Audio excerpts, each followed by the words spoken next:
So, hello, noise listeners and viewers. My name is Ashley Salem, and I am blessed with the opportunity to speak to someone pretty awesome and local today.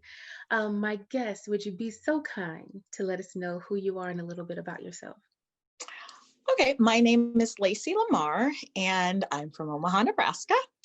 And yay, my sister Amber Ruffin wrote a book about my experiences growing up Black in Omaha. It was kind of crazy, and everyone in my family, there's always this running joke that anything that happens to me, they always go, "Oh, just put that in your book." That's all. So every time I tell a story, they're like, "What chapter is that going to go into?" We laugh about it. And then, maybe about 2 years ago, my sister was like, "We should just write a book. We should just do it." We wrote the book. She pitched it. And then it was like a ton of publishing houses responded. And this was, way before all the George Floyd, all of this stuff happening. Because people thought, "Oh, you just wrote this because this is happening." I'm like, "No, we've been planning this for a while." And people wanted the book, so it's published. It's going to be out in January. Well, I'm super excited today.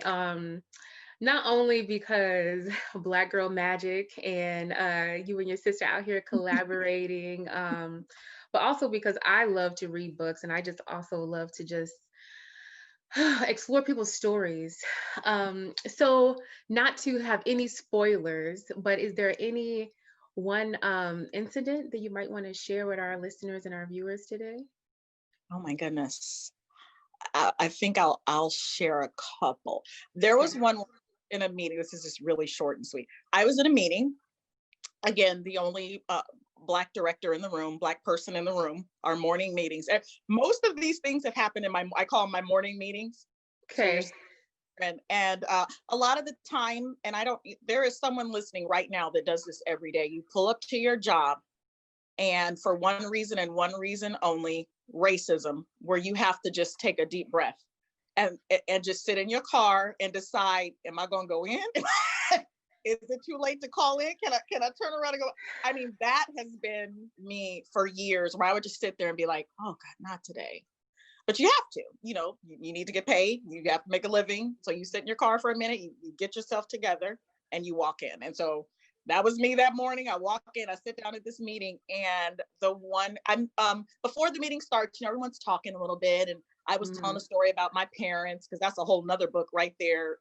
They're hilarious. So I'm telling a story, and this one lady who I had worked with for years turns to me and goes, "Lacey, you have two parents?" She goes, "Normally you people have just, you're just raised by a single mom." Yeah, that's exactly what and and no one in the room was like, "Oh my goodness, you shouldn't say that." Everybody just went Oh on. my And, gosh. okay. We can't say that. Like, you can't say that at work. That is my life. Like, I'm constantly, and you have to walk a fine line, because sometimes you're like, "I'm going to lose my job today." There's that. Been a "I'm going to lose my job" moment. But it's sad how you become so good at, tiptoeing around people, because you can't school them like you want to school them, because you will lose. Mm. Like, if that had been the CEO, I would have lost my job, because I'd have been like, what? And we're all good at that. We're all good at finessing and learning to say the right thing so that you Yeah. don't get fired, or, so yeah, that's one of the crazy stories that I had. Yeah. She said, "Oh, normally you people are raised by single moms." She's like, I just was shocked. I didn't know. I thought you just had a single mom. Wow. God, that just opens up so much and actually leads to my next question. So there's so much that can be gained from having conversations similar to this, right? Which a lot of Black and Brown people, we do all the time, amongst each other, in the confinements of our homes and in our groups, that we feel comfortable in sharing. But a lot of times there's not safe space for us Mhm. to be able to have conversations, and even allow other people to get educated on our experiences and what is not politically correct, and more than just the feeling of, oh, I don't want to say something that's not politically correct, but why it's politically incorrect, and the pain and the hurt and the things behind it. So like from that lens, what do you think can be gained from the experience, and the reflections in your book? Oh my God. Okay. So people have always asked me, who is this book for? Why did you write the book? It's just like, what can be gained? For people of color that are out there, you're not alone. Like, you read these stories and you're like, okay, because maybe you're really young, you're just starting out working, and you're like, I don't know how to handle this. People are crazy. My daughter's 19, just getting out in the workforce, and she's realizing, oh wow, people say crazy things all the time. How should I handle this? When you're reading the book, sometimes I lose my job. Sometimes I quit. Sometimes I was fired for speaking up. But you really have to do what feels right for you. I can't tell Hmm. everybody, as soon as someone is racist towards you, quit your job. Don't we wish we could all do that and then have a job? You cannot do that. No. So this Yeah. book kind of lets you know you're not alone. Sometimes that's all you need. Sometimes you need to read these stories and be like, okay, this is happening to other people. Yeah. For people that are not of color, for white people that are reading this book, stop it. Read this stuff because you're doing it. I love to say that if you're reading this and you are a supervisor, a manager of someone, or just a coworker, stop. We don't appreciate your racist comments. Rethink before you even talk to a person of color. Pause before you tell that joke. Make Yeah. that comment. Yes. Reprimand someone because of their color, unfair treatment. Like, that's really who I want to look at this book. I want them to be like, I do this every day at work and maybe I shouldn't. I know that so many of my family and my friends, even myself, we just been through so much. um, Mhm. and having a book where someone is local is telling us like, hey, I've been there too. And here's some of the funny stuff, and here's some of the stuff that didn't feel too good. And so I did a little research on you. Okay. Talked about your daughter, but do you also have a dog? I have a 130-pound Great Dane, Izzy. Yeah. Yes. And what is his name? Izzy, Izzy. Yes. other child, that's my daughter. Okay. And so you heard you said that your daughter was 19, right? 19. Yes. She's You a do full, not even look like you have a full 19-year-old. thank you, darling. Best child ever. Just totally. I know a lot of parents say that, but she has given me no grief. Mm-hmm.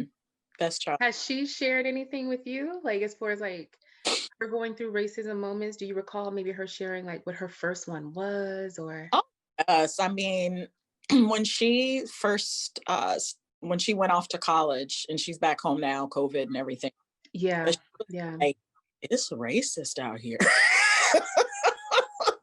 That was her biggest. She was like, oh, this is different being out here in the world. And I was like, yep, it is. Yes. She already knew. She already knew. Yeah. Yeah. Is that a conversation? So like as she grew up, is that a conversation that you said today we're going to sit down and talk about this, and this is how you conduct yourself as a Black woman, and these are the things that are going to happen, and this is how you have to see it? Or was it something that she just observed from you? I think a little of both. Every time something would happen, I definitely would be like, oh, today this happened to me. Can you believe this? And this is how I handled it. And this is what I Mm, did. And sometimes you would just see it. We're in the store. You can definitely see different treatment. yeah. Life. Yeah. She has seen it right along with me.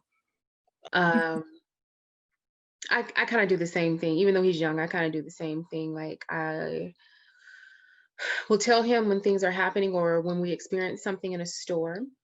I'll ask him like, so did you see that? Yes. Okay. So Mm-hmm.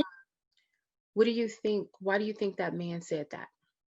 Or um so I do like facilitating basically because I want him to come up with his own um thoughts on it, and then we talk about it.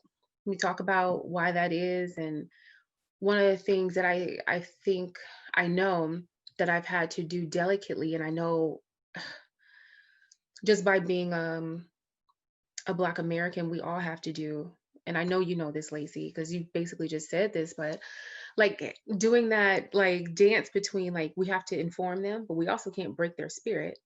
Yes. Everything that that Blackness brings to them and how they display it and embody it. Um, and it's it's a delicate balance. But somebody asked my son the other day what his favorite color was, and this could change tomorrow, who knows, you know.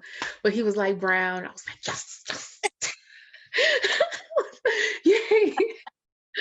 Uh, um, yeah, because it's a delicate balance, like you said, with you telling her stories and sharing in the family stories and all that. So She's definitely been right there, seen it all. she's she helped out with taking some of the pictures for the book too, so she okay. was all involved in that. Like, yeah. Some of the pictures are hilarious because we've all had that. Oh my God, do you know who you look like? Okay. Yeah. I Who do love that. you get? Who do you get? You would not believe I have gotten everyone from Will Smith. No way. Yeah, Whoopi Goldberg, Will Smith. Um, every single person. I have an unfinished copy, so I don't want to. But so Mhm. Turner Truth. Every every single person. So there's a funny part in the book where I dress up and I try to look like it, so you'll see like my face next to these some of the stars that Oprah, just any Black person that comes to someone's mind, because sometimes white people panic and they just want to try to be your friend, and they'll say crazy things to you just so they're like, oh my God, who you look just like Oprah Winfrey. And I'm like, okay, all right, I'll take it. But Yeah, that's uh, happened to me. Or you heard Jay-Z's album, or like, just anyone brown, throw you in there. Yeah. Hmm. Yeah, crazy. But I think we've all had that, all of it. the book will be released in January. Is there an January, official date? January, 12th? yes. Okay. Okay. Okay. That's super exciting. I'm going to mess this up. I'm going to be on Seth Meyers, Late Night with Seth Meyers on January 11th. And then Okay. 12th, I will be on the Today Show talking about Ah, it. awesome. You can pre-order. It's on Amazon. So hop on over to Amazon. You can pre-order or just order it on January 12th. Okay. So I'll Yeah. make sure that I put the link in our Yeah. interview here so we can Mhm. get people. Well, Lacey, I want to be respectful of your time. I have thoroughly enjoyed this. I initially had told you that we could drink some tea, but I didn't left my tea over there. I didn't even think. Oh no. Next. Next time, next time. So, kind of like the idea that I told you about, we would be honored, Noise would be honored to be able to do a book club for your book. So maybe we can have some tea or something around those types of conversations. That would be great. I'm Yes, on. yes. Awesome. Well, thank you so much once again. We are so very proud of you. Well, thank you. I Yes. appreciate You and Amber, we're very proud. it. Yeah, it's exciting. Yes. So thank you so much. Is there anything else that you would like our listeners to know? Um, just I would say help each other. Like, someone's struggling. Sometimes you just need to talk. A lot of times I just needed to come Yeah. talk it out. Um, I'm just working from home now, so I'm not in those crazy environments, thank God. And I can't imagine now coming to work and someone telling you that racism is just all this, it isn't what you think it is. It's not bad. Can you imagine? Because right now I'm Yeah.